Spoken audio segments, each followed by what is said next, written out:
And welcome to Australia on 99.94 Cricket Every Day. I'm Melinda Farrell. Joining me, as always, is Bharat Sundaresan, as opposed to Bharat Sundaresan. It's Bharat Sundaresan. And we're here to talk about Australia hanging by a thread in the World Cup, their fate not in their own hands, and also they're controversial, it seems, or certainly surprising, dropping of Mitch Starc for their game against Afghanistan. And the future of the team we have seen some of these players playing together for the very last time. I've got to do the thing now, Bara. I get really nervous about this. Here we go. See if I get it right this time. Okay. All right. Yeah, you can judge me. Australia on 99.94 is your new home for Australia content, and we'll be dropping into your podcast feed and on YouTube or the 99.94 app several times every week if we can manage to get together better than we have this week. So please rate, review, and subscribe. Thank you for joining Cricket's Conversation.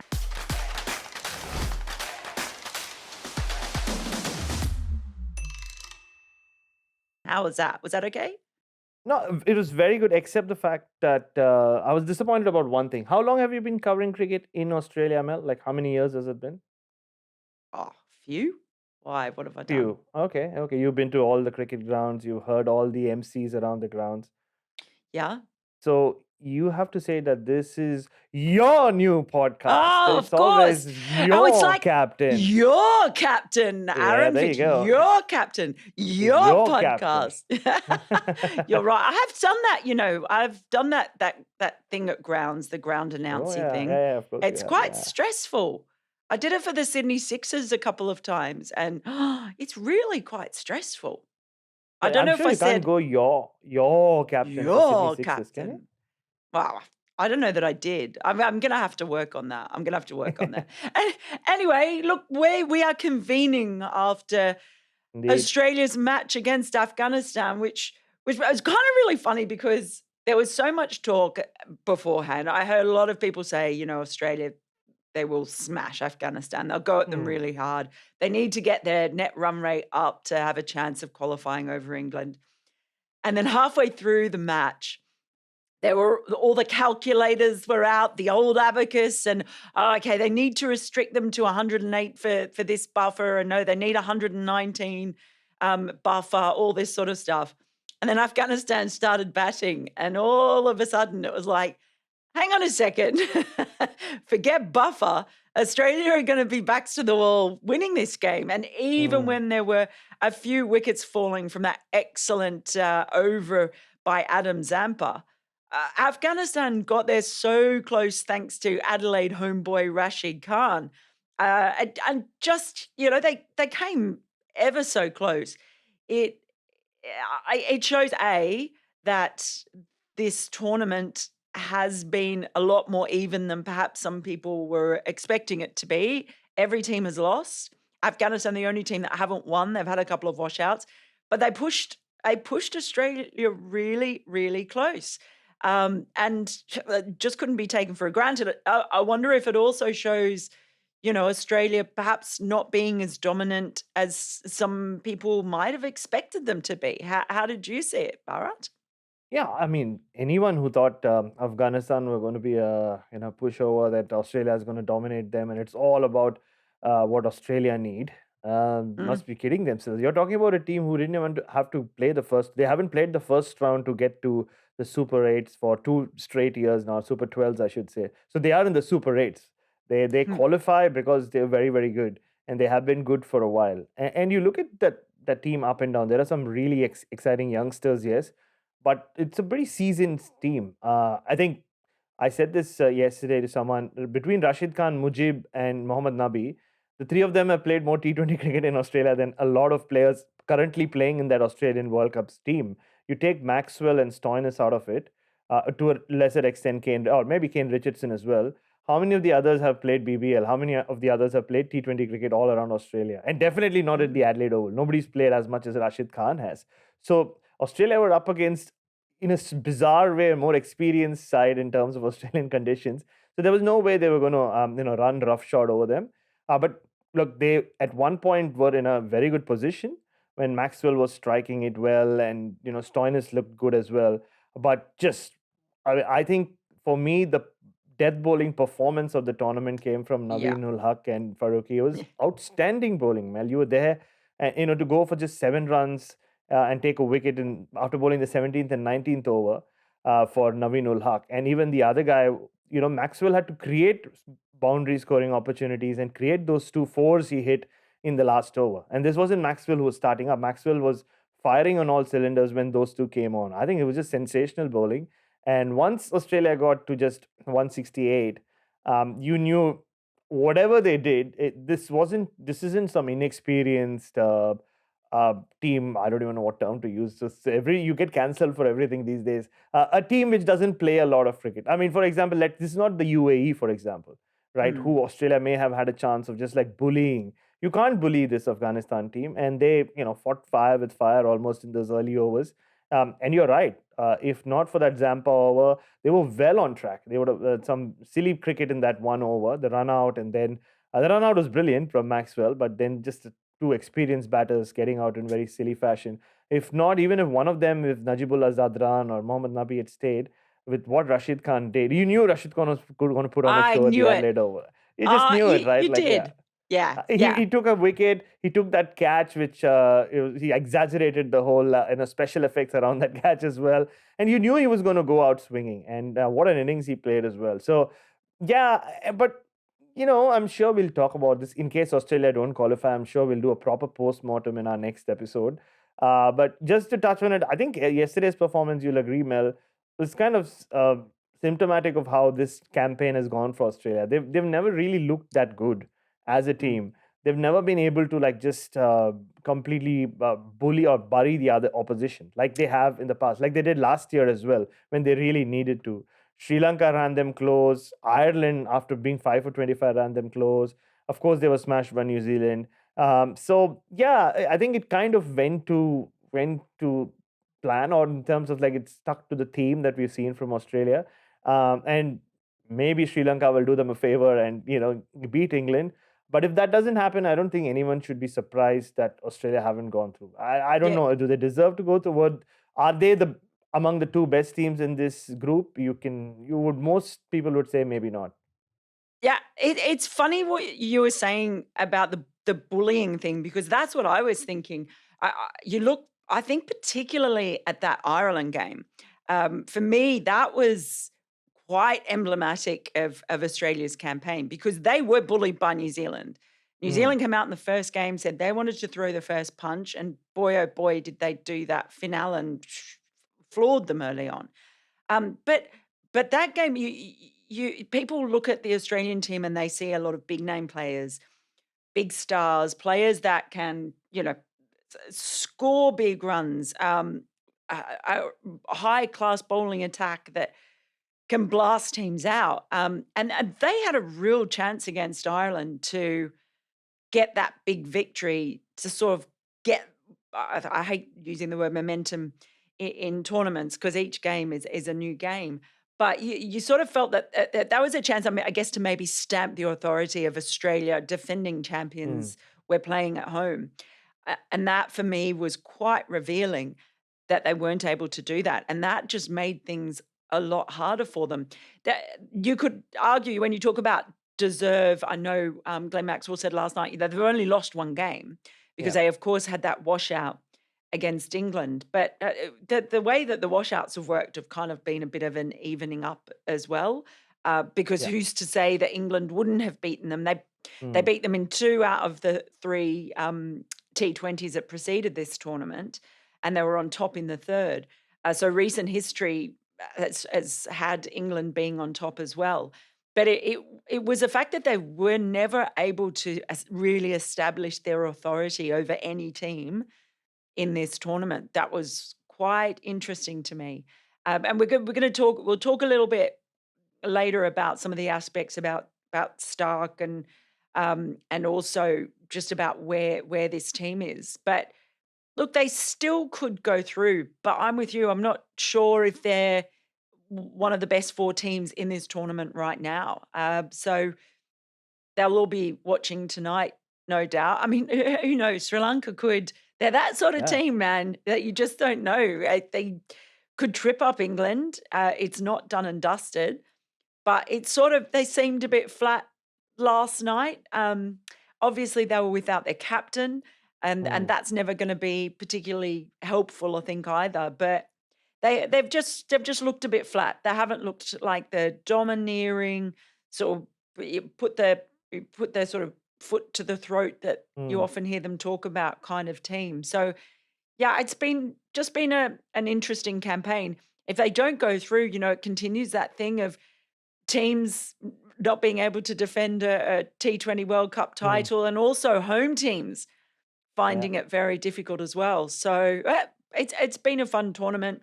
I was really happy to see Afghanistan, um, perform so well and Yeah. to also just to hear the crowd, even the Australian fans in the crowd were cheering for Rashid Yeah. Khan because, Of course. he's such a popular local boy. So that for me was quite heartwarming.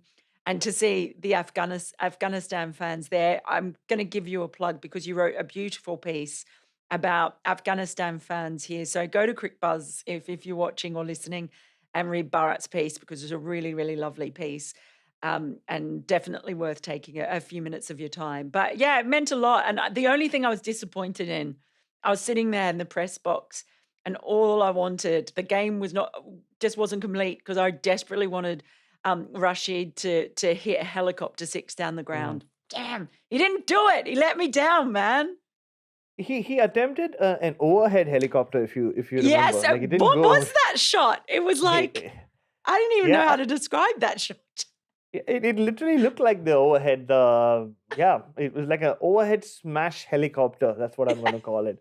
And look, I think he plays the. I know a lot of Indian fans will bury me for saying this, considering I also wrote a book on this fellow. But I think he honestly plays it as well as MS Dhoni used to. I mean, MS Dhoni is always Mm, credited for having. I'm sure there are other batters who played that shot, but he's credited with having really brought it into vogue throughout his career. But Rashid Khan has really mastered that shot, and I know Hardik Pandya does it as well on and off. But Rashid Khan, of the current players who are still playing, I think he is on top of the list when it comes to playing the helicopter shot. And yeah, you're absolutely right. Australia, look, that's that belief with Australian teams in World Cups, right? Australian cricket teams, anyway, men and women. Like even if they start scratchy, they kind of start. That's almost a good sign. They start peaking at the right time. Last year, when the Australian men won, in 2020, when Australian women won, they if they lose the first game, even if it's badly, that's almost like what Australian teams need to come better, and they get better and better and better as the tournament progresses, which is what we saw with Aaron Finch's team last year in the UAE. But that just hasn't happened. I mean, if you take out Stoinis' assault against Sri Lanka, that win was, yeah, not their mm. best. I mean, they were sloppy, scratchy, and we spoke about this on our last show, I'm sure. And again against Ireland, like that's when an Australian team really gets into their own, right? And look, let's face it, 5 for 25 might sound like Stark and Hazelwood were blowing them away. Not really. Two of those wickets came to Maxwell when two really poor shots were played. The short balls were just hit straight to the fielder. Stark bowled those two Yorkers, but that happened after those two key wickets were lost by Ireland. So who knows? Ireland might have given it a fair go as well if they'd kept their wickets intact and not lost all those silly wickets early on. So yeah, at no point have Australia really looked like they're going to make a significant mark on this tournament. We waited and waited and waited for that to happen. But who knows? Again, right? If somehow Sri Lanka beat England, and it's really not. You're talking about a team which just beat India and Pakistan and won an Asia Cup, didn't they? Like just what, a month ago, they did really well against Australia in at home, like won a one-day series, came back after losing the T20 series. Darshan Chanaka played that famous knock in candy. So they're not like some unknown, like force who it would be a major upset. Sri Lanka beating England for me wouldn't even count as an upset in my book anyway. And in Sydney, Mm. who knows? It could happen.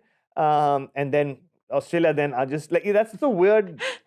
Uh, that's how weird this format is, right, Mel? They've never not looked good. Yes, they've lost only one game. One game was washed out. They've sort of just gotten over the line a couple of times. But if Sri Lanka do them a favor, then they're just 2 wins away from being champions again. It's kind of Yeah. strange how this format works. So we will do the proper postmortem after whatever happens tonight. Maybe we'll record something tomorrow or day after. But I think for now we can just say that yeah, Australia won yesterday, but at some level, Afghanistan were almost a better team. They bowled better in the Mm. death. They bowled Oh, yeah. superbly in the death. Australia Yeah. conceded what 50 runs in the death. I thought they batted as well as Australia. You could say. I mean, eventually they came just what 4 or 5 runs short of winning, didn't they? And if not for that Adam Zampa over and that one cheap Pat Mm. Cummins over in the middle, which you expect from those two of the best in the world, Afghanistan were as good or as bad or whatever as competent as Australia on the night. Yeah, absolutely.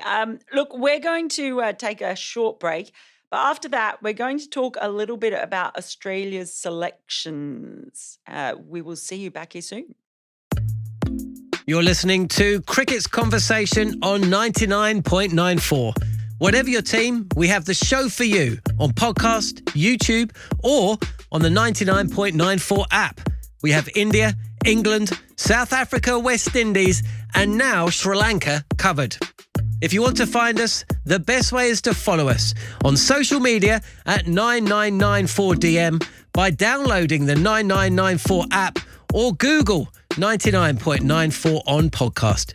We speak cricket. So there was a fair bit of noise and discussion last night. Obviously, Aaron Finch had an issue with his hamstring, and we'll talk a bit more about Aaron Finch later. Tim David was out as well.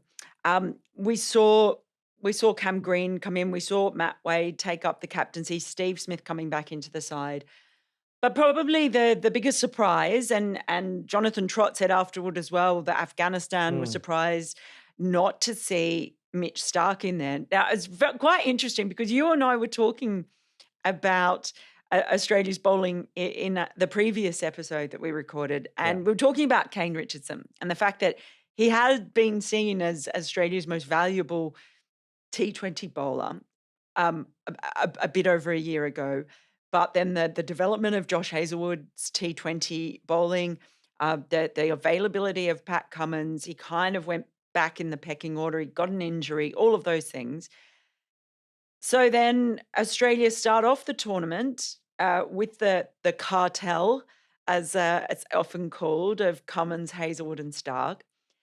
And then for this game where they essentially need to win big to give themselves a decent net run rate advantage over England, they drop Stark and they bring in Kane Richardson at this time.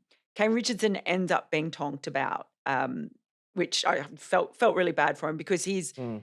he is a good bowler. He has more variations probably than the others when it comes to slower Yeah. balls, when it comes to death bowling. Um, but they had the measure of him. And I was actually sitting there watching when you talk about experience in the Big Bash. I was actually thinking, gosh, Rashid Khan has faced Kane Richardson loads of times, right? In the big, he's probably the bowler more so than the others because, as you said, they don't tend to play Big Bash. Um, but Richardson's the one that they will have seen the most. So Australia lose the left arm variation they get from Stark. I know there was a lot put about his numbers and his stats over the past couple of years in T20 cricket, and the fact that his economy rate's gone up, his average has gone up, his strike rate is not as good. But it just if they were going to drop anyone for Richardson, I actually would have thought it would have been Pat Cummins, just because of Mitch Starc bringing out the Yorkers at Mm. some point, and he did it in the middle overs. He was doing it in the middle overs for Australia in the previous game, come in Yorkers in the middle after normally doing it with the new ball. So, what did you think of that decision to drop him at this stage of the tournament? They've used him strangely throughout the tournament. They decided beforehand that he's going to be their middle overs enforcer. And for someone who's for 10 years has been their main new ball weapon in white ball cricket, 50 overs and 10, 20 over T20 overs. So T20 overs, T20 cricket. Um, he bowls those 2 overs at the start, hopefully gets them a wicket, tries, and he's the barometer, right? Is there swing or is there anything at all in the air? And then he comes back and bowls in the death. But they decided to go with Cummins and Hazelwood, maybe because they felt like there was more off the pitch than in the air in these fresh pitches. That's what my logic would say. I mean, the reason for doing that. And they were using 3 overs of him in the middle and 1 over in the death. And we spoke to him. I remember I asked him after the Ireland game about what he did to his bowling. And even though he didn't spell it out, even though he didn't say that I would prefer bowling with a new ball, you could like sense from the way he was describing his change in role. The lengths were changing. He did say, "Yeah, my job is still to take wickets, but to take wickets after the sixth over is, or even after the fourth over, is very different to doing it straight up because the first couple of overs, yes, I mean some batters like Finn Allen do take you on, but some others don't do that. Like they want to gauge the pitch as well. Some teams have different, and especially in a World Cup format, bilateral it can make sense. So they anyways used him strangely, and yeah, he had gone for a few runs in against Ireland as well. After that double Yorker over, he went for quite a few runs. They got stuck into him. So and Dan Vittori came for the mixed zone yesterday, and he was obviously asked this question, and he said it was just he was not injured. It was just a question of tactics and matchups, and they just felt that Kane Richardson, with all his variations and his experience of bowling in these conditions, especially looking at the pitch at Adelaide as well. I mean, if it was Melbourne or Perth, there's no way they leave Stark out. But because they'd seen what was happening in the previous games, even the day game yesterday we saw, or India Bangladesh, a lot of bowlers were using the cutters, were successful at least in stemming the flow of runs. And maybe they felt that which Mitch Starc, he could go for runs, he has a couple of times in this World Cup. Especially considering they were not going to change tact and suddenly give him the new ball, which was obvious. They looked like they're going to stick with Cummins and Hazelwood. So that's, I think, the rationale that went behind picking Kane Richardson, but out of the cold. But I was downstairs just trying to see if Aaron Finch is fit or not. There was this one sweet moment when I think I realized Kane Richardson is playing because he was running off the field, and don't forget he's no longer South Australian. I mean, he was originally not from here. We came here, No. settled, and played a lot of cricket for South Australia. Now he's moved on to Queensland. But as he was running off, Mel, there were these two old ladies who just shouted out to him that he was their favorite bowler, and he kind of turned around and a little bit in surprise, and look, I'm a big Kane Richardson fan, one of the loveliest people you'll ever meet on the cricket circuit, and a fun bowler to watch. But when you have Yeah. Cummins, Hazelwood, and Stark, and you suddenly hear that you are the best bowler according to a couple of, I'm pretty sure old school South Australians who maybe do not know that he's left, because if they knew, I don't think they would be saying that to him. How parochial they are here in Adelaide. But it was sweet. I thought that was like a good moment. Again, if you just break his spell down, he should have had 2 wickets in 3 balls. First ball, Cam Green puts down a catch, which mostly you would have expected him to take. Yes, there were two guys running in this direction, but still, it's a catch you don't expect Cam Green to drop. And then does get a wicket with the third ball. And I think he went for a lot of runs in over 2 and over 4, where, like you said, Rashid Khan went after him. So completely out of the cold as well for him. You'd think, he hasn't played a World Cup game in 2 years, or like, for I don't know how long. And suddenly to be given a go in this game, I'm not saying he wasn't ready for it, but yeah, he kind of didn't hit his lengths right at all, which is what Dan Vittori said. He would be disappointed with this latter half of his spell, but if he gets that wicket with the first ball, who knows what happens? Like, so you can read into it in different ways, but I think just Mitchell Starc during this World Cup and how they've used him uh, kind of also sums up this Australian campaign, right? Mel, just compare this campaign to last year. Last year, everything they tried worked out, right? Yeah. Mitch Marsh was tried at one down before all the big names came in, and it worked. So there was no going to move away from him. Matthew Wade becomes this finisher that even I don't know that he expected to become, with the ramp shot and the lap sweep and all of that. They decide that no, we're going to move on from Kane Richardson as our primary, or the first guy to be inked in as our main seam bowler. and just decide to throw their test attack in UAE conditions, and that works out for them. So everything Australia did last year kind of worked out perfectly for them. That team just gelled as a T20 team, even though they hadn't played much of that format together. This year, just think about it. Tim David comes in, not really set the world alight, then gets injured. Uh, Finch, he looked like he was in good T20 form coming into the World Cup, and then the Sri Lanka innings kind of derailed him. I thought he batted well against Ireland. A lot of people criticized him for that innings, but I Yeah, personally thought he was we're going to pretty talk more about Finch. Don't jump the gun. sorry, shush, yeah. But Starc. This is a Starc bit. this is the Starc bit. But I think everything else that they have tried hasn't really come off, including Starc in the middle overs. And then on the last day, they take a gamble, take a punt on. And yesterday, Steve Smith didn't come off. I mean, it was kind of the hand was forced, you would think. And because of Steve Smith batting, and Dan Vittori said this as well, I asked him why Maxwell was pushed down. Because Steve Smith comes in and Stoinis has been doing so well at 5, there was no other place for Maxwell but at 6. And it comes off, but not as a unit. Like, it as a total plan, it didn't come off. And Yeah. Kane Richardson also didn't come off. So I think it kind of just sums up where Australia have been this World Cup. Yeah, and I just think, before we move on, that the other thing I thought was interesting with Mitch Starc too is when you talk about how they use him and the opening spells and new ball, is that the new ball has been swinging in this tournament, Yeah.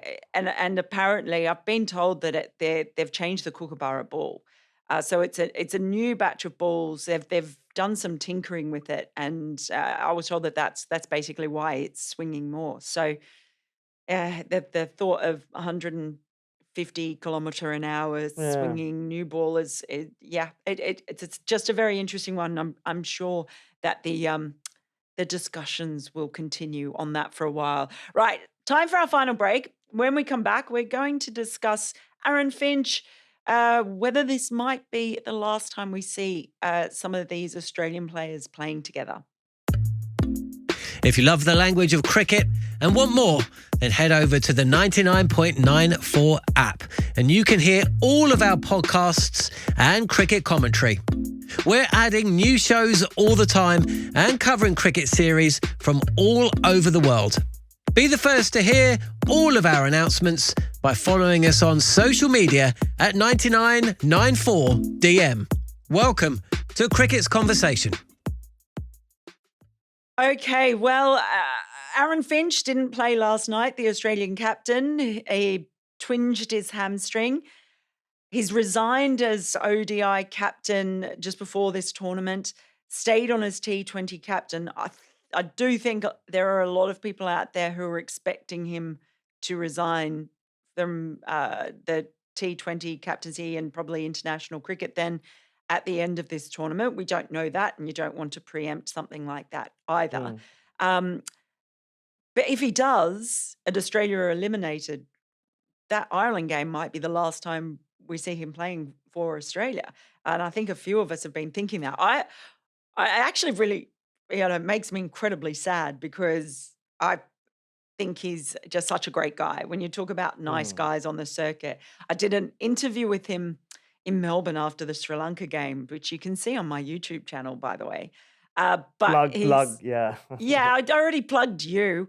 But when we were talking about his innings, he's so self-deprecating and he's just got such a good sense of humor.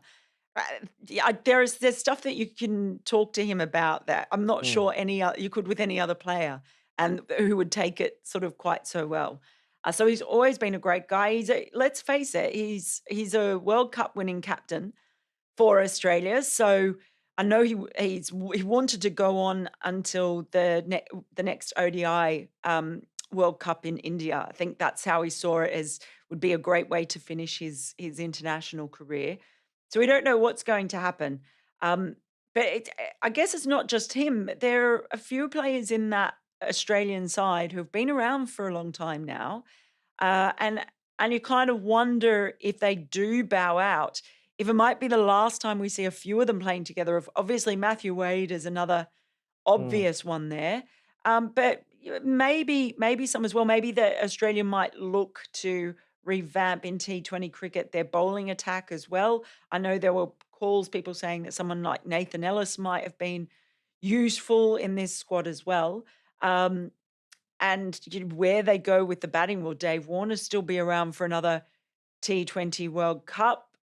Maybe not. Will Steve Smith still be in the picture? There's all quite a few question marks, and we could be seeing a very different team by the time we show up in the Caribbean and the US in a couple of years' time.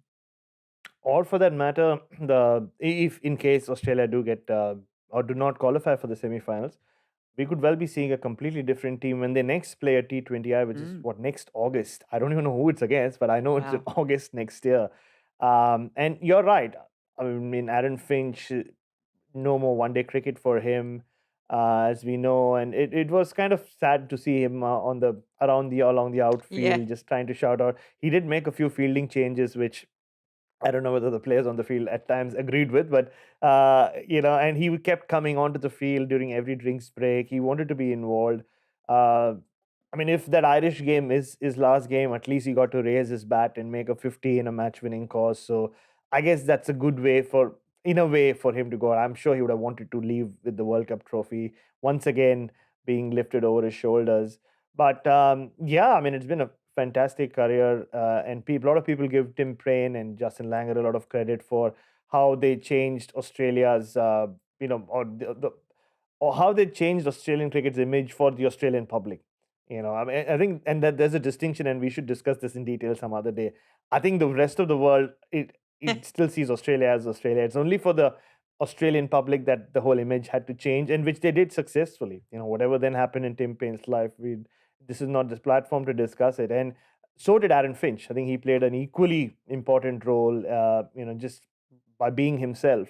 This very grounded, even though he always thinks that I live in the wrong city, but that's okay. I think he just wants, me to be the face of Melbourne, Mel. Like, wouldn't you? But I guess, I don't know. He doesn't like me in Adelaide. But he's just been such a great soldier. Like, he's built like one as well. To for Australian cricket for so long. So it was kind of sad to see him, on the periphery of the boundary, just shouting out orders. And I don't see him continuing personally, like, because between now and next August, he might play in the BBL, and he's got the gift of the gab. I'm guessing he might get onto commentary. He's got a good sense of humor. And when you are building for the next World Cup, that's 2 years away from now. Like, he won't get enough cricket either, you would think, before that. Now, all the focus is going to shift to 50-over cricket as soon as this one is over. In fact, in 3 days' time, when Mm. Australia and England face each other right here in Adelaide. David Warner, again, similar kind of scenario, 36, if I'm not mistaken. How long does he have left to play in T20I cricket? And what's the and now all of them have won a World Cup. Like, so what's the incentive also for him to stay in this particular format for that long? Even someone like Glenn Maxwell, 34, you might think at 36 he might still be available, but don't forget, it's not just about these players and how old they are. We're talking about an era in world cricket where the landscape changes from week to week. Right, next year is when all these new leagues are going to come in: South African League, UAE League. The IPL is going to be longer. The BBL will try everything it can to become bigger. The hundreds already around, the T20 Blast, and so every other league is going to start up. So where will we be as or where will international cricket be in 2024? We don't know that either. So will it be a place for people in their late 30s to still be plying their trade in international cricket for that long, or by then would they have taken a different route? A lot will not lot can happen between now and then. Lot will happen in international cricket, but just even if you leave that aside, just where they are at the respective stages in their careers, you would think that we have seen the last of a few of them. Steve Smith in T20 cricket, I don't know. There are already question marks about him. Where will he be in 2 years' time? He's younger than the others we discussed. And similarly with even Starc, Cummins, Hazelwood, all of them, I don't know where they'll be in 2 years' time. So we could be looking at a completely different setup. But whenever that happens, you and I will be there talking about the same things. And before I have my final say, I have to say this: we should do this more often. I did a very loserly thing of like going and checking, like, where our podcast ranks.